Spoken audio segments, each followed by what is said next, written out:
Talk on my own.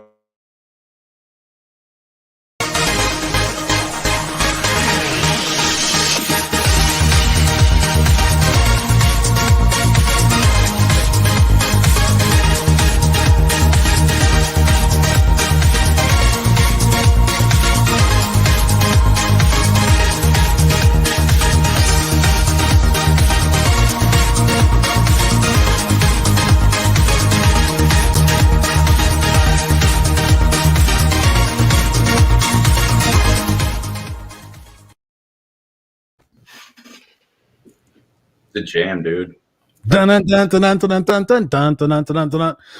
What's up, ladies and gentlemen, boys and girls? Welcome to the Unfiltered experience, where we have unfiltered conversations that are designed to change your perspectives, your attitudes, your beliefs about where it is that you're at, and more importantly, where it is that you're going. I am Christopher Rausch, joined by my beautiful co-host. This is Scott Goyette. I'm right this way. I'm this do way. it the fucking wrong way, dude. It's like it's hard. It's hard to remember which way is which. You're like, wait a minute. So yeah, you're that way. That's right. Like that. You're right. We're both this way. Both this way. We're right I don't here. know. We're up on our heads. That might be another conversation. We're both this way. Both this way. It's kind of weird. I'm not comfortable with that. You're not comfortable with that? No, it didn't feel right. The yin and yang? I don't know. That whole like this thing just didn't feel right. Oh yeah, finger felt cuffs. Awkward. Wasn't that finger cuffs? Look at Darlene. I just didn't like it. Darlene already knows what's up. She's like, "What's up? Good evening. Hey, what's going on in Florida?" Thank you, Darlene, for being here. You're definitely a part of the Unfiltered family, the Unfiltered crew. Thank you. Yeah, I was like, I was imagining bad things. So, and I think Darlene was too. So, what's going on, Scott Goyette? Happy Friday night. It is 5 p.m. Pacific Standard Time somewhere, and we're here at the Unfiltered experience, and we have an exciting show tonight. So, what's going on? How was your week? It's a beautiful week. I mean, doing all kinds of constructive things, living the dream, being super grateful. I'm genuinely happy to be alive, and I'm genuinely happy to share what my brilliance is with the world. And I just feel good about that this week. I'm in balance. Wait a minute. You have brilliance? I don't know. I just made that up.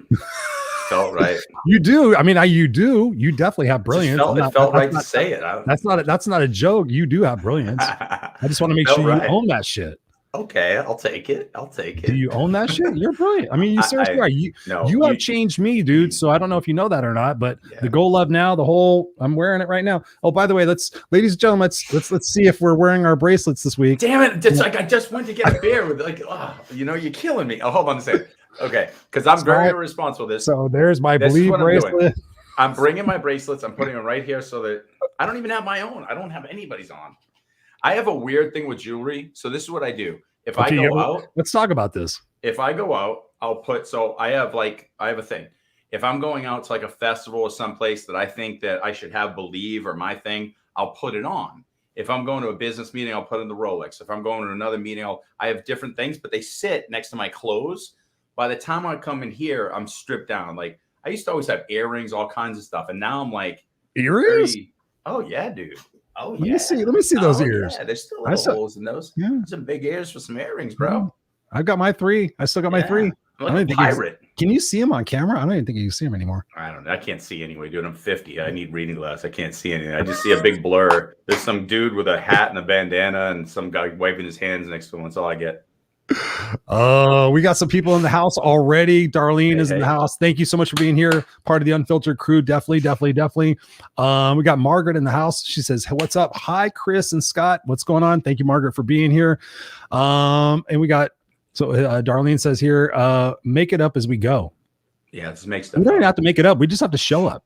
That's all we do is just show up. That's what Scott and I do. We show up. That's all I do is I show up. Lee is in the house. Fuck, what's up, Lee? My brother from another mother. Good to see you here, man. Thank you so much for being here. Appreciate you, man. Lee and I do clubhouse rooms, so thank you for being here. Darlene says, I got mine, but I take it off when I get home. Yeah. She's talking about underwear?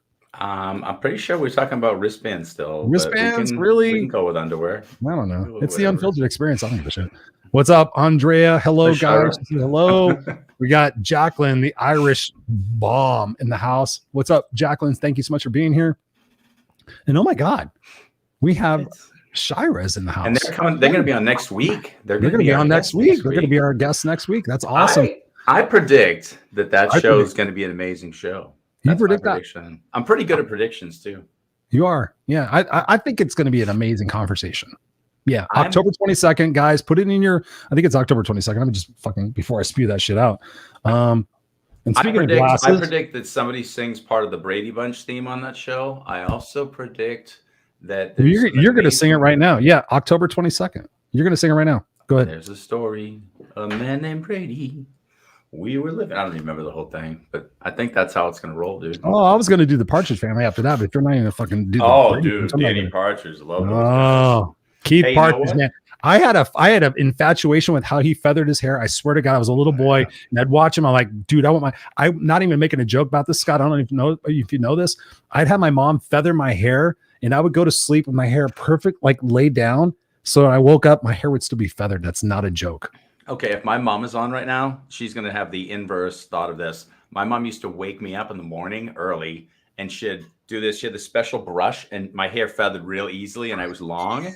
And she used to feather my hair, and I'd be sitting with a turtleneck on, going to private school, going, what the hell are you doing to my head? And then I'd look at him like, kind of looks cool. And I'd walk out the door like, okay. It's almost like I was like her little like hair feathering model. I was like, stop it. But I will say this. It actually did look good. I look back at pictures. It looks silly, totally 70s, but flawlessly feathered. The Leif Garrett. Oh, yeah. Oh, God, you had to have you had 3-inch, if you had the feather, and then you still had the hair down. It was cool. It was cool. She did good work in me. Thanks, Mom. Appreciate it. I want to see those pictures because I think I've showed you pictures of me with long hair, but I don't think I've my sister will get on here. She'll drop those. She's got tons. Actually, she just shared some. You commented on them. I saw you were a little boy. You were a little boy. I didn't see me.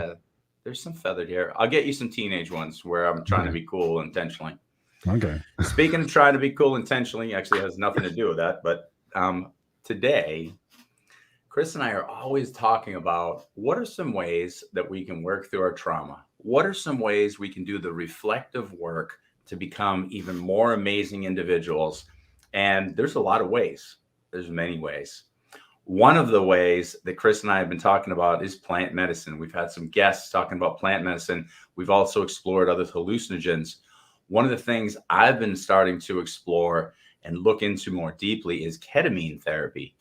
And we have a guest tonight, and I'm extremely excited because I feel like she is one of the Unfiltered family, the Unfiltered crew, without question. She probably... There's a good chance Chris is going to kick me off the show and it's going to be his new co-host. And I'm going to accept that. And if I do get kicked off, I'll be off doing ketamine therapy and healing, dealing with my loss. Without further ado, this is our amazing guest this evening, Allison Waddell. Hello. Welcome to the Unfiltered Experience. Allie, how are you doing tonight? Good. I was appreciating your silly conversation from feathered hair to finger traps. There you go. There you go. There, yes. I was like, Chinese finger traps. Well, here's the truth, Allie. You should have come back here. You should go back and look at some of our old shows because this actually started off as a Friday Night Live situation. And towards the end, when Scott and I were like, we started this in the middle of COVID, like just our way of bringing motivation and inspiration and some hilarity to people that were going through the lockdown and everything else that was going on. And we got to the latter part of last year and we're like, what do we want to do with this? And we're like, let's do something with this. And that's when we took Friday Night Live and created the Unfiltered experience.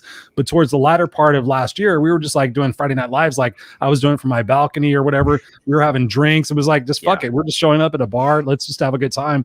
And that's kind of what the basis of the show is really just us sitting in a bar or coffee shop having a great conversation. And you guys here who are watching us live or on the replay, thank you so much for being here. You guys are part of the crew. You guys are part of the who's in the restaurant, whatever it is. So if you guys have questions, if you have comments, please share them. We would love to expose them and share them. Of course, Teresa's in the house. What's up? Thank you so much for being here from Georgia. Teresa, we appreciate you. Sending lots of love your way and to your family's way. We got Andrea in the house. What's up? She says, hello, Allie.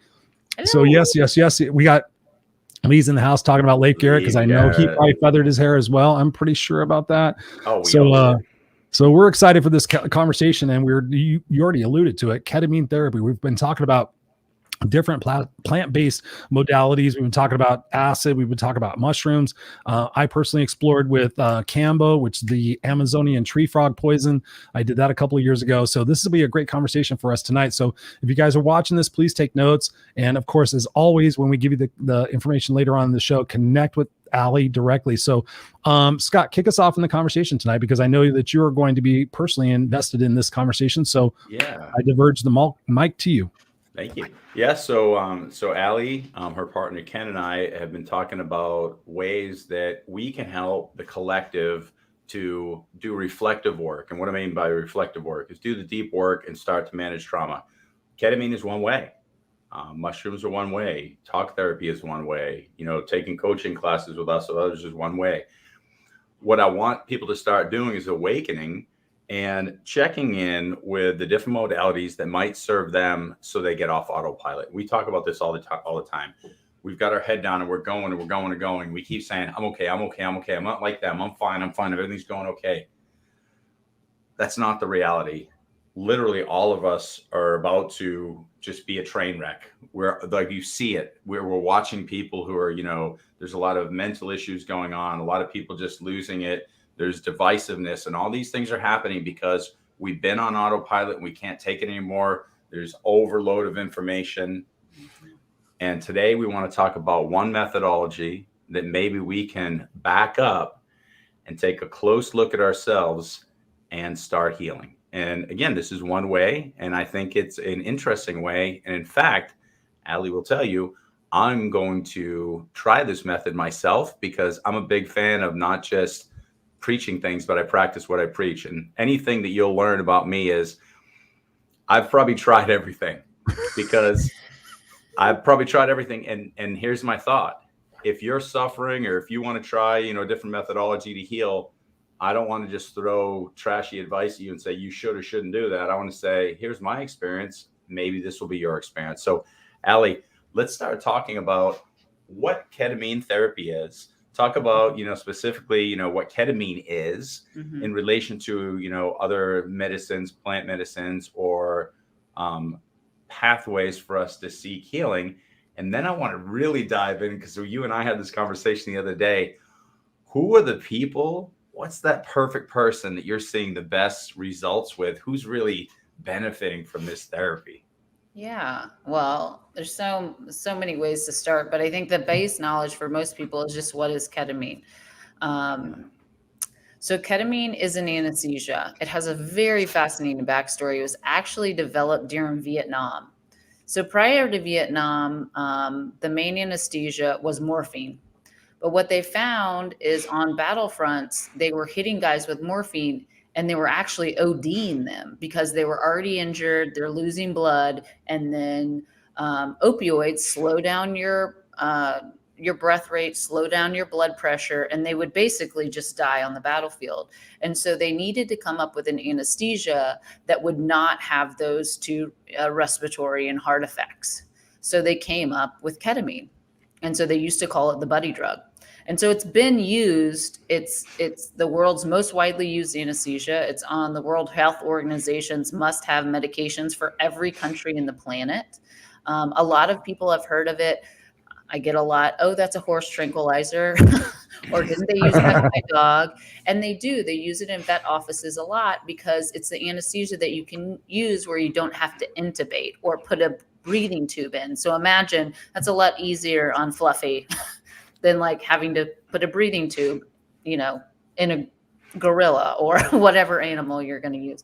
And then also it's used on kids a lot for the same reason. So like if your kid falls, slices their hand open, they don't want to put them under full anesthesia. They'll give them some ketamine, and it's a way for them to have some pain relief and use the anesthesia. And then about 15 to 20 years ago, they started to discover, and the VA actually discovered this initially, was they were treating soldiers post-burn issues. So as you can imagine, blast issues where large percentages of your body are covered in burns and they have to actually clean them every day. And everybody in the medical field says that's probably the most painful injury you can go through as a human, is to have mass burns. And so they were treating one center was treating that pain relief with opioids, while the other center was treating it with ketamine. And all of a sudden they realized the soldiers that were being treated with ketamine were actually verbally processing with the nurses afterward. And they weren't having fear dreams, and their PTSD wasn't as bad, and they weren't being reactive. And so all of a sudden the doctors in the VA were like, wait, what's happening here? And so that's when it initially got studied. And it's really a fascinating medication. And so now for about the last 10 years, and really ramping up in the last 3, ketamine infusion therapy is starting to pop up all over the country. There's about 400 clinics nationally now. It's a completely legal substance. That's why for people that are interested in exploring psychedelics, it's a really great starter psychedelic because it's legal. And you can get it in a controlled medical environment where you can feel very safe, and it's very structured. And the other beautiful thing about it is it's one of the shortest acting psychedelics. So the experience at Illumma is only an hour. So even if you have a busy life, you can come in, get your ketamine treatment in an hour, and then go about your day. Whereas, ayahuasca or psilocybin or LSD, 5 to 12 to 24 hours, depending on what substance you're using. And so we use it in the clinic in a therapeutic setting, but really set up like a med spa. So you come in, you do a meditation, we hook you up with the IV, you do the session again. The IV itself is about an hour, and then you recover for about 15 or 20 minutes and you go on your way. Typically people come in for around 6 sessions over 4 to 6 weeks, and the results are unbelievable. Over 80% of our clients see a rapid reduction in their symptomality for anxiety, depression, stress disorder, PTSD, eating disorders, fibromyalgia, migraines. I mean, it works on this very wide range of people. It works very quickly. It almost has 0 side effects. So there ain't nothing on the mental health field that has anything like that. So it's a fascinating medication and treatment. So one of the things that just really hit me that you said is you were talking about fibromyalgia, and I think it's very interesting because Chris, he has some back issues and he has a lot of like constant throbbing pain, and I've noticed as I'm getting older, I'll have more pain. Like recently, I've been like saying my knees and my joints, I just feel inflammation. Mm-hmm. And I'm a big believer in the mind, body, spirit connection, like huge believer that everything's the oneness factor. And so one of the things that, really resonated with me when I was talking with you and Ken, your partner, about this is the idea that I'm really going to take a close look at myself, because I'm a big believer that I always look in the mirror. I'm convinced that I'm always looking, who is Scott, going to the higher self. I'm a big believer, but I was also a big believer pre-COVID that I was the most grateful person on the planet. I'm so grateful. And then COVID hit, and I realized I might have been at 50% gratitude, because all of a sudden I'm like, I'm grateful for this. I'm grateful for this. And I'm like, whoa, there was a lot of room for improvement. So I'm interested in, am I full of shit? And I believe that I look deep in the mirror and I'm awakened. And I'm always willing to admit I'm wrong. I love it, because here's my thought. If I'm wrong, that means that's opportunity for me to grow. Mm-hmm. I'm all in. So I cannot wait to have you back, and we're talking about this, and we watch and we laugh and go, yeah, you were convinced you were at the pinnacle in that spot and you're totally full of shit. Like, I think that's a beautiful thing. And I want people to start exploring, whether it's ketamine or whatever else, ways to go more deep and take a close look. So to that point of fibromyalgia, I'm very interested to see, does some of my physical pain go away that's being manifested because of spiritual or egoic issues? And so we're going to get Chris on this next. We're going to fly him in Austin for a weekend. We're going to go out to in fact, you and Ken are going to be invited. We're going to go out. So I got a little lake cabin out in Spicewood. We're going to cook barbecue. We're going to get Chris on the ketamine drip, and then we're just going to look at Chris and see if he looks better. We're going to use Chris. Chris Ask is going him to be really introspective questions. Absolutely, because we talked about the integration. We drip Chris on Friday, and the whole weekend we just enjoy Chris. Yeah, exactly. And we integrate Chris in a perfect way. We just change his inner critic, and we completely shift it. It's going to be beautiful. Yeah. And I'm the initial guinea pig, Chris. If I make it through 6 sessions, I know you're going to do it. You're going to do it. I'm going to watch. no. So here's the deal. If you see, I want to see it on video. I want to see it on video though. I'll be We have to video the session. Can we do that? You could. To be honest with you, the session is not very exciting because you're literally like sitting there ayahuasca. kind of with an eye mask on, kind of in this like zenned out state. So the session, but afterward is interesting because you know, live on the street with Chris and Scott. Chris is like, or Scott's like, it creates amazing, you know, fascinating thing is to look at the brain on ketamine in an fMRI, and they've done these images now. It looks actually relatively similar to psilocybin. That's what I was asking. That is the neuroplasticity. So basically what ketamine does is after years or decades of repetitive thoughts, we are pattern-driven animals. We are real good at thinking what we're good about. And we also, through our trauma, parts of our brain literally start to atrophy. That's why you cannot think your way out of a problem if you're not changing your state. Yep. You can't, if everybody could just think their way out of their shithole, nobody would be in a shithole. I mean, that's just the reality. You need different tools. You know, I love that you're talking about tools. I give this analogy a lot. It's like, okay, you walked up and you're walking down this path and you hit like a berm, you know, like, and you have a shovel and you're like, oh, great. This is great. I have a shovel. This is awesome. Okay. Now you hit a brick wall. Well, you can get through the brick wall with a damn shovel if you really wanted to, but wouldn't it be easier if you had a sledgehammer? Like, it's like, depending on what's coming up, you need just a different tool. That doesn't mean your other tool is stupid or it didn't work or it's not functional. It just means you're up against something new that you need to explore and get creative around what is the next tool. And for many people, you know, COVID has reamed people across the coals. A lot of people, it's been a huge wake-up call for a lot of people, which is a giant opportunity if you want to look at it like that. But for many people, it's sent them into crisis. So what we've seen, we have this very wide range of clients. We have very severe mental health clients, like straight off suicide watch on 7 meds, been clinically diagnosed for most of their life, in and out of maybe facilities even. And for them, it has sent them even deeper. So the amount of suicidal ideation we're seeing, the amount of things that these things all used to work to at least keep them kind of, you know, even. And now it's like dropped off. And then we work with a lot of high performer, kind of high achiever, even just high functioning, you know, people.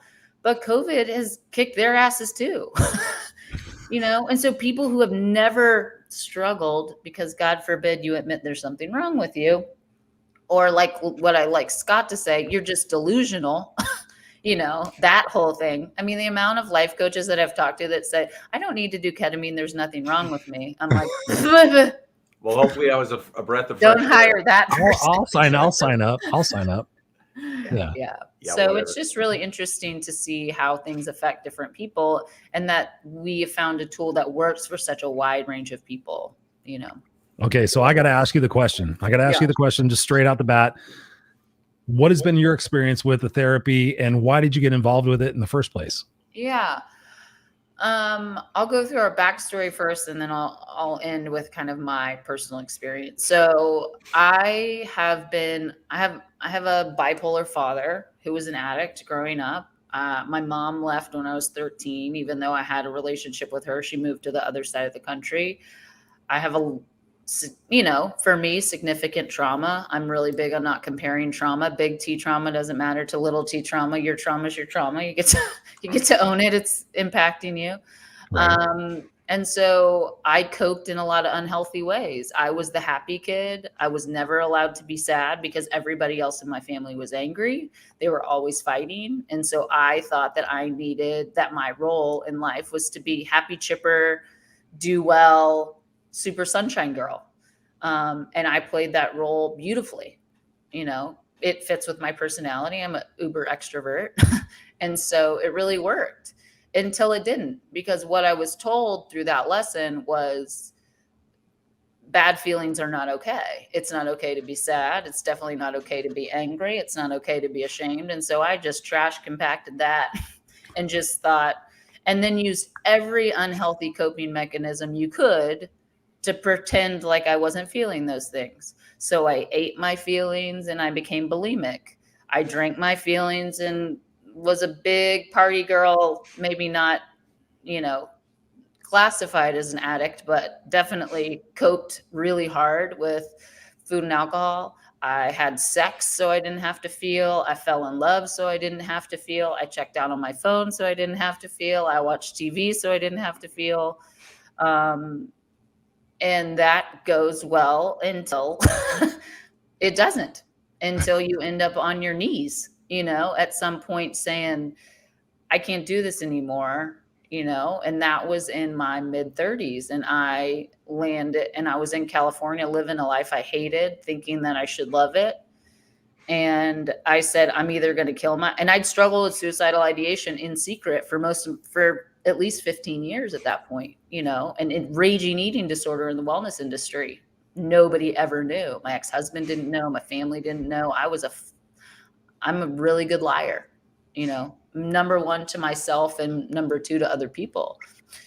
And when I hit my knees and said there needs to be something else, the universe did a really interesting thing, which it does when you decide to become in alignment. Things start to fall into place like they're supposed to. And my mom, who I've never had a real close relationship to, sent me a Brene Brown book. She sent me The Gifts of Imperfections. And to be honest with you, that was the tipping point of her really saying, in order to get better, you have to own your story. You cannot live inside shame and pretend you're going to fix yourself and get better. It's a delusion. It is your addiction lying to you that you can get better without sharing what really is happening. But that's the fear that everybody has. If anybody ever knew how fucking crazy I am, do you know what would happen? My whole life would fall apart. And the most hilarious lie, that is just this funny lie, because the reality is the second you own it and you say it, people flock to your ass. Business wise, personal wise, opportunity wise, because the universe finally trusts you that you're okay to handle it, because you create this sense of separation and isolation by living in your shame hole. And, you know, it just really, you know, was a really terrible experience, you know, but it was so empowering when I finally owned, especially my eating disorder, and came out about it, and just inbox flood. Oh my God, oh my God, oh my God. I do that too. I do that too. I can't believe you. Blah, blah, blah, blah, blah, blah. You know, when I started to own that, and then I started to really get on the healing path, and I moved back to Texas and I changed my life. And then, of course, this magical human walked up to me at the gym and said, I need to know you. And I was like, excuse me, you're very cute. Maybe you are right. Ken's a good looking guy. I think you are correct, sir. You're right. And it was so this is your partner, right? Yeah, this is my partner in all things, partner in business and partner in life. And he walked up to me and said, I need to know you. And within 30 minutes, we talked about Joe Rogan and plant medicine and personal work. And then the next day we were talking about relationships. I mean, it was like dropping deep immediately. And we have been inseparable since that day. And that's over 5 years ago. And when we got together, we were both really on this healing journey. And we started being very intentional about using psychedelics to heal. And he had on his same path. He's type A, hyper driven, alcoholic father, never was enough, proof, until again, you start having panic attacks in your 40s as a cardiac anesthesiologist, because you can't hold the Superman cape up anymore. You can't be perfect enough, you know. And he felt the same way. He started using LSD and psilocybin to heal himself. And so then we moved forward with that.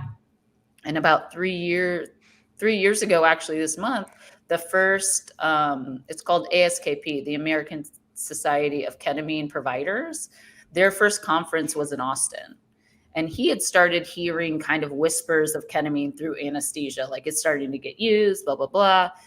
And he went. And, again, as soon as you get into alignment, the universe goes, blah, blah, blah. Here, 100%. look, here's your lit up path that you've been wandering through the desert looking for over there. It's so true. I just want to interrupt you for a second. Mark says here, he says, we all need help. Look deep in that accountability mirror. If you say that I'm fine, it's total bullshit. It's so true. It's like being aware and being awake of what it is that we're tolerating and that we're putting up with. What was that for you? What was that moment for you where you decided that you were done tolerating the stuff and that you were really ready to jump knee deep, body deep into, changing your perspectives about life? I mean, I think the interesting thing, I think the universe first taps you on the shoulder and then it kind of grabs you by the arm and like shakes you. And then finally it'll hit you over the head with a fucking battering ram if you, I don't want to the listen. freight train. Yeah, the freight train comes. Eventually it's like you can't exactly. avoid the freight and we're train. like, it's okay, you. You don't want to listen the first time or the second time or the sixth time, or you didn't like that sign because it wasn't pretty enough for you. Or it should be signier. I heard that earlier. The sign should be signier. Yeah, we started with a feather tickle. We did a little poke. We did a little arm punch. Then you get a face punch. By the time you're at freight train, it's like, bro or ma'am, you need to do some listening because, and I'm a freight trainer. I'm like getting punched in the face. I'm like, I need the train. Bring the train. Bring the train. I need my sign. So, exactly. And I think that's what it was for me, especially that first time. I luckily have trained myself in the last few years. And I think this is, very in line with Scott's work. Is when you start to, I always say healing is an act of remembrance. You're perfect the way you are. You actually have all the skill set, all the knowledge, everything you need. You've just forgotten and your lens has gotten cloudy as shit. So you just need to wipe that thing off so that you can get back into alignment and listen. And that's the other thing is we have these really beautiful inner healers that can tell us what's going on. But when you have silenced them for years, if not decades, you can't hear them. The volume is down. And so you need actual practices that turn that volume back up and to remind yourself, oh, this isn't my inner bitch telling me to do something stupid, which is another thing that I always like to say is like, your inner bitch is not God. Like she's not being like, God's not up there being like, you fat, dumb bitch. You should probably not do that. That is not your inner, that's not your inner God. That's your trauma. No. Oh yeah. That's listen, Allie, we talk about this all the time. There's conscious mind. There's unconscious mind, superconscious. On the way from conscious to superconscious, aka God, we have this beautiful thing called unconscious mind that dictates what and where we are in life. And that's been programmed by mom and dad, teacher, gym teacher, old self, sister. All the people said you can't, you're not good enough, don't. And that's all you're hearing in your own voice. And it's literally another lens we need to clean, reprogram, because could be the motivator all day long. We could be listening to, you can, you're enough, you're beautiful, you're wonderful, you're infinite, because that's truth. And we've got this, we're not enough. And we repeatedly get abused by this inner critic, inner bitch that we've allowed to be created. Part of it we create, part of it we allow to be created. But here's the deal. That can be reprogrammed. Our whole life can change. Cleanse the lens to superconscious, God, universe, creator, and holy crap, this world changes. Completely. And ketamine is one tool to start that cleansing process. Yeah. And it can be worked in conjunction with others. Oh, yeah. And I mean, that falls right in line with how mine work. I had done so much personal work by the time we opened the clinic that I thought I was in the best place of my life. Like that is legitimately, I was like, what is this going to do for me? I am amazing, killing. I got it all figured out. Relationship. I have a clinic. I am amazing. And so I was like, this will be a fun experiment. I'm going to do it. And I'm perfectly good. I can totally relate. Go for it. I can totally relate. Yep. Every time I've done this. Allie, I was like a master at taking mass quantities of mushrooms and finding the depths of the universe. Then I went to ayahuasca. Then I had these beautiful San Pedro journeys. Then I met with shaman. Then I kept going and going. Every time I'm like, I get it. Now I'm at a point where I go, I don't get it. What's next? I'm doing good. I'm on the right path. I may be semi-awakened, but oh my goodness, there's more. And that's the beauty of the awareness of, my analogy is always this. you're a city of gold. There's ash put all over you. Mm-hmm. So if you never remove the ash and we're looking at one another, all I see is ash. There's Christopher Ash. There's Allie Ash. Here's Scott Ash. But when I start to see a little bit of the gold and I start brushing it away, that's what it's happening. Ayahuasca journey, gold. Some talk therapy, gold. Western medicine, gold. And suddenly I start to recognize the infinite possibility, the beauty of the gold within, but it's an ever going process. Completely. It's continuing. So to your point, you got a coach who says, I don't need that. I would literally just be going, if you think you need something before you even conceptualize or understand it, then your ego is speaking and not your heart, because at the very least, listen more and explore it, because it showed up by the universe in discussion that you're talking. So at the very least, explore it. Yeah. At the very least. Yeah. Yeah. The beautiful thing about my ketamine journey was, again, I started from this hilarious egoic place of I'm doing really well. And then I cried for a week between infusion 2 and infusion 3. For 7 days, I cried basically almost every day. And that's one of ketamine's superpowers. It's an emotional unpacker. It will bring everything to the surface. And some of this stuff, like I didn't have a specific thing I was crying about, but I had 4 decades of grief and shame and sadness and loss that I had never allowed myself to feel. And luckily I have the tools to go like, I know I need to sit in it. That's what I'm not good at. I move so I don't have to feel. And the other thing that was hilarious was over my 5 years prior of personal growth, I made my inner bitch. Her name is Kayla. She's a white trash stripper. Damn it. That's my daughter's name. Oh, I'm sorry. It's spelled different. I knew that was coming. I was like, couldn't you pick any other name? I actually didn't name her. My old best friend named her. Okay. Fair enough. But I had made her start. Keep her out the pole, Scott. I'm doing my best. Do your best. I had made her speak to me a lot kinder. Like she used to be real terrible. And over the years, I understood that wasn't helpful.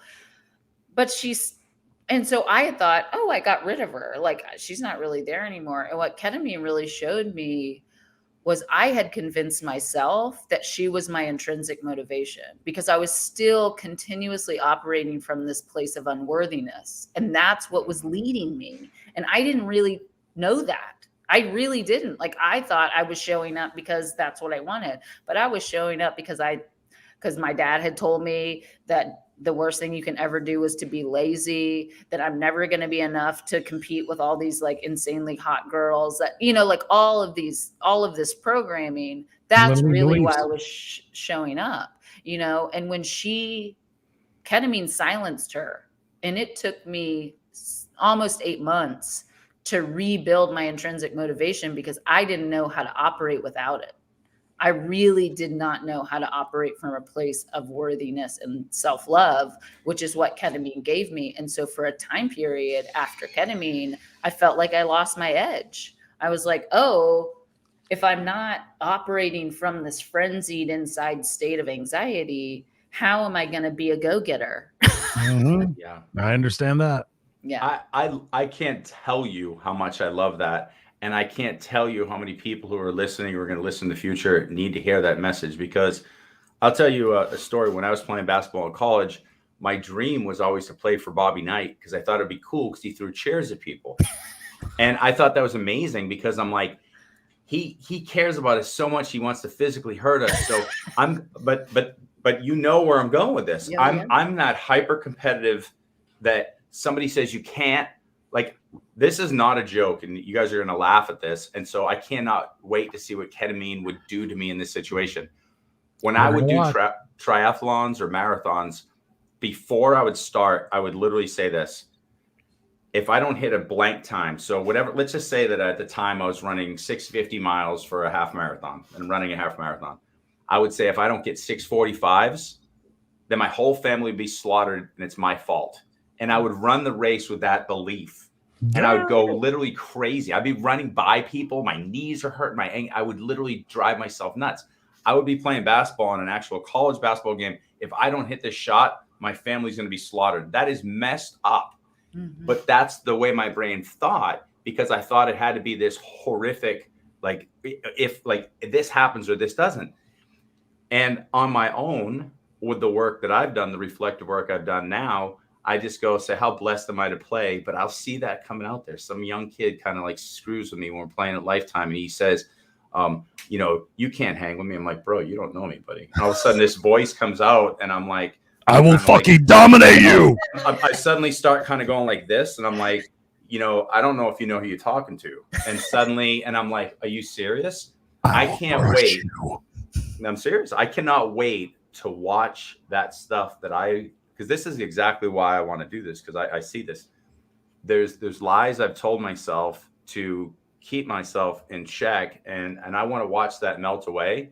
And I want that space. I want that freedom to put something else in its space, because why is my motivator or my jet fuel something that's negative and a response versus something organic, like I'm sharing my brilliance with the world? Because I speak it, I share it, I coach on it, but I know there's residue from the old me because I watch it show up in the gym. I watch it show up in competitive environments. I have a dilemma where I say, we need to be collaborative, not competitive. And then that person says something, I'm like, except with them. and I see I'm like, oh, I'm so full of shit. And I started yelling at a kid the other day at the gym, and I'm like, go after yourself. And I started getting I'm like, you're 50 years old. No, I'm serious. You were telling the kid to go fuck himself? He wasn't actually a kid. He was 30 something. He's bigger than me. But I'm like, you know, if you want to bring this to this space, you can go blame yourself. And that's ridiculous. And I haven't been in that space in a while. And you know why I'm there? As a reminder that I need more work. And I love the universe for that. I think it's beautiful because I can teach it. I get it. But there's things where we need another tool. And you started the conversation with this, Allie, so perfectly. And there's no question that the universe aligned us. So when I'm sharing my coaching program with you guys, you're going to go, perfectly placed. Thanks, universe. And I'm going to be sitting there in the chair coming off crying for a week. And you're going to go, perfectly placed. And honestly, and then we're going to bring Chris in, and we're going to have a weekend of entertainment watching his integration at the lake house. It's just perfectly placed. Yeah. Thank you, universe. All right. So I have a question. We've already been talking for 41 minutes. So I want to make sure I get this question in because we've already been just jamming. So thank you guys for very much. So what does ketamine therapy feel like? We think about ketamine. I think about ketamine that my mother would go into surgeries and she would say, please don't give me ketamine because I would come out of it with horrible nightmares. And I was there to see that. So what is the experience of going through ketamine therapy? Walk us through the process. It's in a clinical environment. It's safe. It's prescribed. Walk us through that experience from your perspective. Yeah. Number one, explaining psychedelics to people who haven't done psychedelics is a challenge, as you can imagine. But the interesting thing about ketamine versus typical psychedelics, that would be LSD, psilocybin, MDMA, is those are what are called conscious state psychedelics. So you can do a heroic dose of mushrooms or LSD, and your eyes are open, and things might perceive as different, but you're still interacting in conscious space. So the difference with ketamine is a subconscious medication. So it's basically almost like a lucid dream. So typically you have your eyes closed, you have a mask on. A lot of people do have visuals. Most people have visuals, some do not. And it's a very wave-like experience. So in my personal experience, in a way I like to explain it, is I'm on like a little roller coaster, and I'm on a roller coaster and we're going along, and ketamine's like, your subconscious is like, why don't we look at this? And it will bring something up, and then you'll kind of explore it and you'll kind of go through it, and then it'll go like, okay. And then it'll dive into something else. Mine is very colorful. So I have these huge color waves. So like I'll go through something around grief, and everything in my vision will be green. And it'll be things that like visions that are coming up that are green, that are about grief or forgiveness or whatever I'm working on through that session. And it's also not really, because it's dealing with subconscious, it's not highly controllable. So it's pretty easy to go in, not with heroic doses, but to go in with intentions with psychedelics and really try to hone in on, I want to work on this. Set the intention.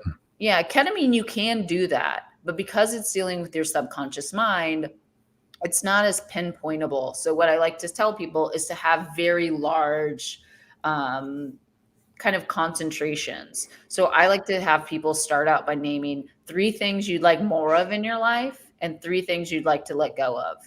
And each session, just concentrate on one of those things. Like, I would like to know how to bring more love into my life. How can I feel more love? How can I be love?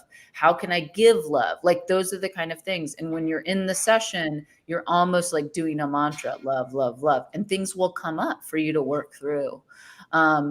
And so you come in for a series of 6 infusions. The first one, we do a relatively low dose. It's based on your weight. We call that shaking hands with the drug. And for most people, it feels like you've had a few margaritas or, you're a little loopy, but most people stay in the room, what we call stay in the room. So they don't dissociate. They're in the room, but they feel slightly altered. At those lower states, a lot of people get a really large sense of connection. That's another beautiful thing that ketamine does. First off, starting with connection to ourselves, because in the end, that's what it's all about. And then connection to others. So remembering we're all part of this universe together. And there's a lot of comfort in that, especially over, the last 18 months where we've been so disconnected, remembering those connections and a lot of waves of gratitude. So super thankful for those you love, what's in your life, all that kind of stuff. And then we typically increase your dose over time. And for most clients, we're going for dissociation. So ketamine is in a class by itself as a dissociative. There's a few others drugs, but it's the main drug. And dissociation means you're actually having an out-of-body experience. So you're actually leaving your body. And this is terrifying for control freaks. For people with anxiety, that brings up a lot of fear, because the background fear of that is, I'm dead, I'm dying, I'm out of control, and I death grip my life. And how do I let go? And so the big background lesson to ketamine, and I think to all psychedelics, is surrender. Can you surrender? Can you really trust the universe? Like, can you trust that if you let go, you're okay? And for people who have controlled everything their whole lives, they don't fundamentally believe that. And I can't wait to try it. Allie, we have a fantastic question, because I've been just glancing at some of the questions, and you and I had this conversation. That's it right there. You nailed it. But let me just. Colleen is asking, curious to understand, how does this cure addictive behaviors? But real quick before we preface that, because I want to say something. Yeah. So we've got, drugs like MDMA or cocaine. MDMA is a beautiful serotonin dump. So you're going to feel good. You don't have to make any effort, and it's going to bring you in a place where you feel euphoric. The touch feels good. The dance feels good. Everything's wonderful. Cocaine's a beautiful dopamine rush. It's another one of those mood enhancers where you're going to say, well, I feel good. What comes up must come down. Those are escapist drugs. Now, can MDMA be used in some good ways? Yes. But move on from that. This is asking you to do the work. And I understand this stuff. When you do any kind of hallucinogen or plant medicine, what it is you've got that clear conduit from me to unconscious mind or superconscious, and we're clearing the lens. What you see, now it's on you. So I'll let Allie answer this question, but I want you guys to really think about this. There's drugs that do the work for you, and then there's drugs that clear the lens, and now it's up to you. And this is one of those things. So if you come in saying, how can this help me with addictive behaviors? The answer is, it's the clarity to look at it more closely, but it's not going to cure anything unless you're ready to do that reflective work, period, with any of these drugs. Correct. Yeah. I mean, I'll touch on that. I mean, that's what we say all the time. Ketamine is a tool. Ketamine is just a tool. The actual time in ketamine is this very short amount of time. All of the work is done outside the clinic. It's all in the prep and the integration. Period. End of story. You need to come in ready to actually change your life for it to work. Period. So regarding addiction, so we do work with addiction quite a bit, especially it's amazing for alcohol, and it's also really good for opioids. It does work for benzos. We have a slightly different protocol for addiction. We pair it with what's called NAD. So that's for mitochondrial health. It helps with cravings. It just helps generally help the energy systems of the body. But how that works with addiction, it is our belief, and this is kind of this new area of addiction medicine, which is addiction is a symptom. Addiction is not a disease. Addiction is a symptom of trauma. Period. Amen. End of Amen. story. It is a way that you decided that you needed to cope, to live, to get through something. And then it gets to a level where it will drag you under, just like everything. This is the amazing thing about humans. We create these amazing coping mechanisms so that we don't die, so that we're not crushed. And then if you cannot figure out how to let that go at the right time, it will pull you under like an anchor. And that's what happens with addiction.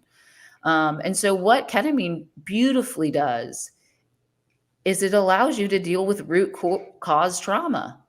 Because in the end, that's what you have to do. Because I can get you to stop drinking. I can put you in 12-step. You might stay sober, but being sober, is not the same as being healed. Just because you can make yourself use likelihood, and this is what you'll see most of the time during 12-step, is you pivot your addiction to something that's more that's more accessible. Yep. That's either more accessible or more acceptable or both. Thank you. Sorry. It just I want people to say that so much. Yeah. And I watch a lot of people go through 12-step and pivot from addiction to either spirituality or religion or working out or ultra marathons or working to death and they say they're healed. It's like, no, you've got a perceived healthier addiction that's going to be passed down to generation. The cycle has not been broken. The opportunity for when you face what you believe to be addiction, that's a beautiful opportunity for you to end a cycle. So somebody here right now is saying this. They're saying, oh, you don't understand addiction. Addiction is this. My father was alcoholic, therefore I will be. Okay. The reason that your father was or his father was, it's literally passed down in lineage. Trauma that's superseding one generation to the other. Trauma doesn't not need to be your trauma. It could be passed down from your grandmother and literally be taught into you and felt into you, into your DNA. You just have the opportunity to take what you said, remove this symptom, to erase a problem. And ketamine is one more beautiful way to highlight that so that we can wake up and heal. And that's it. Yeah.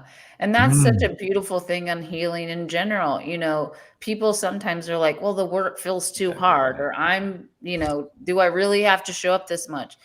And I'm like, if you do not understand what healing yourself really means as a parent, because you can literally back heal your whole family line and then heal thousands of people. Like literally by you showing up and doing the work, you are stopping. And not to say that means that your kids aren't going to have issues. I mean, this is the other thing. Like, listen, we all have things we get to work on, but you being able to really show and own your trauma and what came up for you is like such an amazing gift forward for generations to come. And you know what, Ellie? This is something that people say all the time. They say it's hard work. I don't know if I can. And this is my response to that, because this is a response as a coach, as somebody who would even suggest an alternative therapy. It's this. You are a fractal. You are a perspective point of source. If you want to call it God, universe, or creator, you are that being. You have the opportunity to deeply connect with that being now by healing. And you're saying things like, I'll go to heaven, or I'll be in nirvana, or I'll move to this space. The moment is now, the present, the gift. This is when all that can occur. And if you're willing to put in the work, and I actually challenge people, I say, I think the work is fun. They're like, it's not fun. And I say, you know what? You know what's fun? When I train for a marathon and it's miserable, but I know that because I train, I'm going to hit a certain number. I think it's fun. My knee hurts, my ankle hurts, I'm bitching, I'm complaining, I'm in the rain, it's Saturday morning. What the hell am I doing? I hate this shit. Challenge yourself. But I'm still the maniac who says it's fun. I live my life in all aspects the same way. When I do this therapy, I'm going to be the person who I'm going to be bawling my eyes out. I'm an all-in guy. So whatever you think might happen will happen times 30 with me. Yeah. And here's what's going to happen. I'm going to be laughing while I'm crying, while I'm saying, what the hell did I do? And then I'm going to, under my breath, go, this is really fun. And you're going to go, it is, isn't it? And then I'm going to go, ah, because I get it. I get the insanity of feeling your feelings and taking all these encapsulated emotions that we've hidden for so long in our DNA and from family members. And what a badass opportunity to be able to heal your lineage and pass that shit on to your children or to those connected with you. What else could you possibly want from this video game we're living in? That is my challenge. I mean, you want to live? There's your hero's journey right there. Yeah. And it's also, I think there's two things there. Number one, when people say it's hard, I was like, it's all hard. Pick your heart. I mean, that's like my favorite thing. I'm like, pick your heart. Because guess what? So being miserable is hard. You know, being miserable, being stuck, it's hard. Actually, the worst thing for people, when you ask people, what's the worst thing that could happen in a year when they're struggling, is nothing changes. Actually the worst thing, because which is perfect for Marlene's question. How does one know that you have broken the cycle? I mean, number one, if you're working on something specific, it's have you actually healed the core wound that's causing that action to happen? I mean, are you actually uncovering and unpacking and untriggering that work? Like, you know, if you've healed, let me see, one of my hilarious things I work on is being hard on myself. And actually, I used to be like really hard on myself. And in one of my ketamine journeys, I actually laughed in it because it goes, okay, do you think it's real weird that when you're mean to yourself, you're then mean to yourself for being mean to yourself? Do you think that's stupid? And I legitimately laughed out loud. And I was like, yep, that's a good point. Universe, you got me there. You got a point. You got a point there. I see you. And I got to tell you, that is like down by 90%. Like the amount that I beat myself up is like tiny compared to it was. And so I know that that's a pattern that I have drastically shifted.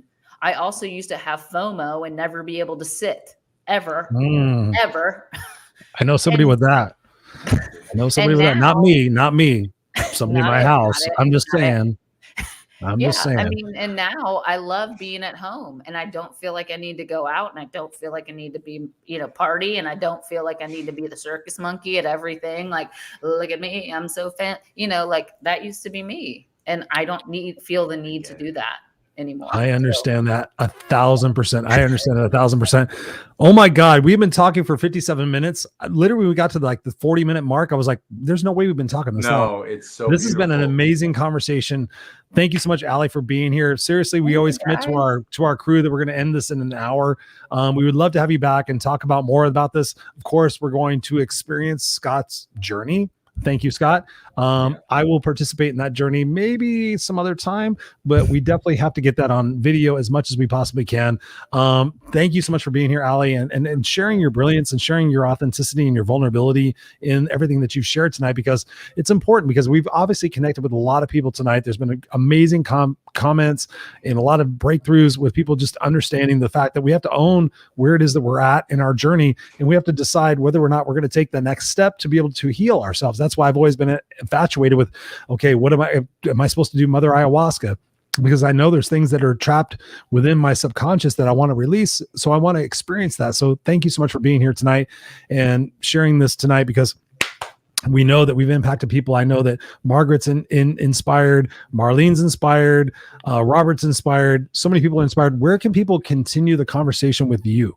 And Allie, before you answer that, Colleen is actually interested. She actually had a good question. She said, how do I find somebody trustworthy to do this treatment? She's right here in the Austin Westlake area. Oh, awesome. So you've got the Bee Cave location. So speak specifically on that.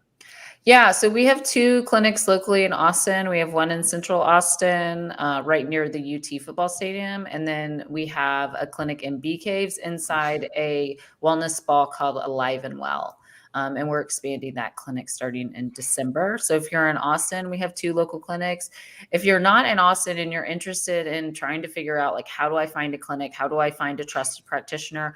I help people with that all the time. We have a great directory, and then I can kind of guide you on what questions to ask when you call, because this is an upcoming, this is kind of a little bit of the Wild West. And so there's people doing it. And I just want everybody to be in a really trusted, really great facility with people that really understand it. And so I'm happy to help y'all with that. If you want to reach out to me, I'm at Allison Waddell on Instagram, or our clinic is at Illumma Clinic on Instagram, or you can find us on Facebook, or you can Google us and look at our website. It's just Illumma is 2 L's and 2 M's. So it's ILLUMMA is Illumma, or that's me. Either way, all of my stuff links to ours as well. And it does.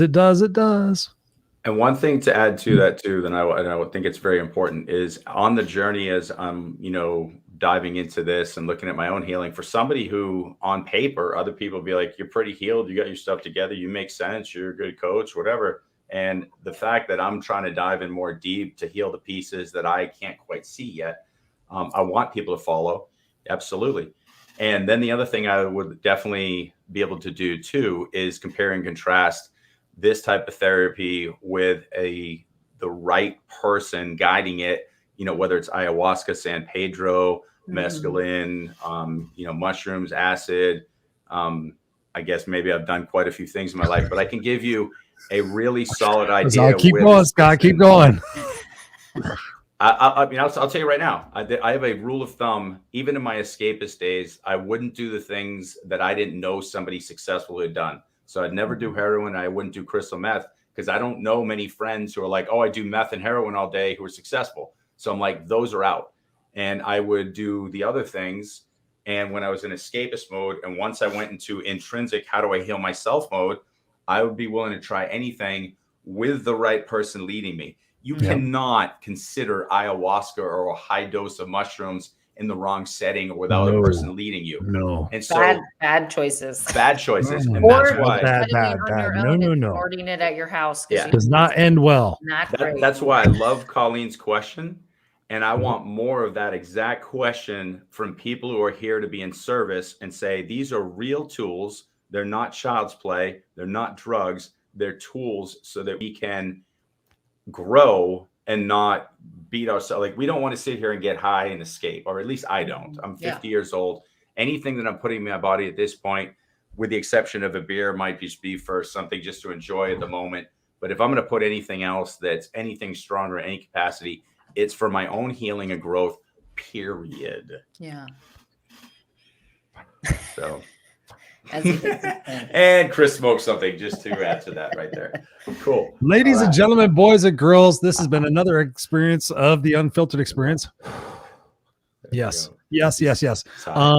Margaret says here, great show. Thank you. Marlene says, for me, art immersion is very powerful. Angel says, been real. Christopher Rausch and Scott Goyette, have a great evening. Thank you so much for being here. Allie, thank you so much for being here. This has been an amazing experience for us. We're going to have you back. We're going to chronicle Scott's experience through this, and we're going to drive business to your experience. And thank you so much for being here. We're going to place you backstage, and then we're going to end this show. Don't go anywhere, and we'll be right back. So we're going to place you backstage. Let's see if I can do this. All right. Mr. Scott Goyette. Another beautiful experience here on the Unfiltered experience. So considering that you are the main guy that's going to be experiencing this, what is your expectation for this journey? I'm a zero expectations guy because I come with that Buddhist mentality. This is my thought. Everything that I do from this point moving forward is very simple. Is this helping the collective? Is this helping my extended sense of self? Is this helping others? Is what I do in my journey serving others while I'm still enjoying it. I'm all about enjoyment too. And I think it is super important for people not to listen to something and heard, oh, I can do mushrooms, or I can take ecstasy and it will help me heal, or I'll go find some ayahuasca or go to some random journey with somebody who is just trying to make a nickel. The beautiful thing about this, and the reason the universe plugged this into me, is Allie is somebody who's walking the walk and healing herself. She meets a person who's exactly like that, who's got the scientific background, which should be important. He's an anesthesiologist. And so he's been working with ketamine, watching this workout. They come to this event in Austin. They see how this plays out, and their intentions and their heart is pure in serving people. That resonated with me. I want to join this journey. I want people to explore either hallucinogens, plants, medicines, or other tools in addition to what's readily available.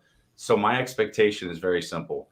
I want to chronicle this in a very honest way, so that I can see the changes in me and share them and say, this might happen with you. So you're literally watching a before and after. I'm somebody who you're already hiring as a coach. I'm not the guy who's struggling on the street making no sense. And I want to get even more clear. I want to get even more in touch. I want to even have more depth in this world, so that when I'm on my deathbed, I say, man, I really lived this to the fullest, and I shared my brilliance with the world. And so I'm going to be an example of that using this methodology. If and when I think it is a time to invite you guys in to do that, I'll certainly give the green light, and you're going to see 100% authenticity from what I receive from this. And that's what I'm going to offer. So that is beautiful, brother. You have always been a light. You've always been the leading aspect of what it is it means to go through that exploratory journey of who it is that we need to become. So I respect and I appreciate you for that. We've had some amazing comments tonight. We've had some amazing interaction. So we just appreciate each and every one of you guys, whether you're here live or on the replay. This has been an incredible conversation, because ultimately we have to decide, what level we're willing to invest in our own spiritual and physical growth. And much like you, Scott, I've done, I did Cambo. I've done a little bit of acid therapy. I did a little bit of mushroom therapy. So I've tried different things.